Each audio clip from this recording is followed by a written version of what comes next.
Hello বন্ধুরা, কেমন আছো সবাই? চলে এলাম একটা নতুন রেসিপি নিয়ে, যেটা কিনা এখন সোশ্যাল মিডিয়াতে খুবই ভাইরাল সেই আনলিমিটেড সবজি। আমি এটা বানিয়েছি খুবই কম উপকরণ দিয়ে, খেতে তো হয়েছিল অসাধারণ। চলো একটু তোমাদের সাথে শেয়ার করে নিই। প্রথমে একটা প্রেসার কুকারের মধ্যে একটু জল নিয়ে নিয়েছি, এর মধ্যে নিয়ে নিয়েছি কেটে রাখা আলুগুলোকে ডুমো করে কেটে নিয়েছি, একটু ছোলার ডাল, একটু সয়াবিন দিয়েছি। এর মধ্যে চাইলে একটু ছোলা, একটু মটর দেওয়া যেতে পারে, তো আমি দিইনি। এটাকে সিদ্ধ হতে বসিয়ে দিয়ে এদিকে একটা মশলা তৈরি করে নেব।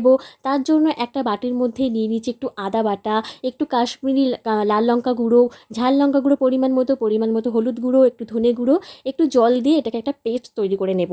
এবার এদিকে সিদ্ধ হয়ে গেছে, এগুলোকে নামিয়ে রেখে দিলাম।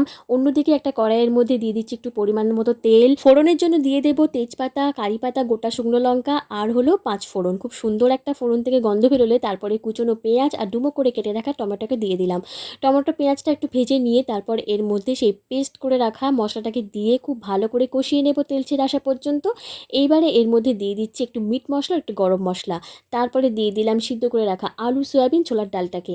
খুব ভালো করে গ্যাসের ফ্লেমটাকে লো রেখে ভালো করে এটাকে কষিয়ে নিয়ে তারপর এর মধ্যে আবারও দিয়ে দিচ্ছি স্বাদ মতো নুন আর একটু চিনি, অল্প একটু চিনি দিলাম।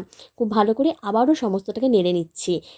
এবার দিয়ে দেবো জল খুব বেশি দেবো না, কারণ আলু, সয়াবিন, ছোলার ডাল আগে থেকেই সিদ্ধ আছে। আর এই তরকারিটা একটু মাখামাখাই হবে, খুব বেশি ঝোল হবে না, তাই জলটা একটু বুঝে শুনেই দিলাম। ব্যাস একটু ফুটে উঠলেই তৈরি হয়ে গেল সেই ভাইরাল সবজি। তবে এর মধ্যে আরেকটা গুঁড়ো মশলা ছড়িয়ে দিয়েছিলাম, যেটার জন্য কিন্তু খুব সুন্দর একটা গন্ধ বেরোচ্ছিল আর দারুণ লাগছিল দেখতে তরকারিটা। এই যে ভাজা মশলা ছড়িয়ে দিলাম, ভাজা মশলার মধ্যে আছে ওই গোটা জিরে, গোটা ধনে, একটু 5 ফোড়ন আর শুকনো লঙ্কা। শুকনো খোলায় নেড়ে চেড়ে নিয়ে এটাকে গুঁড়ো করে নিয়েছিলাম। এই মশলাটার জন্য দারুণ একটা গন্ধ বেরোচ্ছিল। তৈরি হয়ে গেল সবজি। এইবার তৈরি করব পকেট পরোটা। চলো তৈরি করে নিই। ময়দাটা তো আমি বেশ কিছুক্ষণ আগে মাখিয়ে রেখে দিয়েছিলাম, তারপর লিচি কেটে নিয়ে এইবারে পরোটার আকারে বেলে নিচ্ছি। একদম পাতলা করে বেলতে হবে, পাতলা করে বেললেই তবে কিন্তু এই পরোটাটা নরম হবে। এইবারে তাওয়ার মধ্যে দিয়ে দিলাম, আর যেহেতু এটা তেল ছাড়া পরোটা নামে বিখ্যাত, তাই তেল দেবো না, তবে হ্যাঁ একটু সামান্য পরিমাণ তেল দেওয়া যেতেই পারে। তো অল্প একটুখানি তেল আমি দিলাম, দেখতেই পাচ্ছ অল্প অল্প করে তেল দিয়ে সমস্ত পরোটাগুলিকে আমি ভেজে তুলে নিয়েছি। তৈরি হয়ে গেল পকেট পরোটা আর আনলিমিটেড সবজি। দারুণ তো হয়েছিল খেতে, তোমরাও কিন্তু এইভাবে বাড়িতে বানিয়ে ফেলো আর সকালবেলার টিফিনটা জমিয়ে খাও।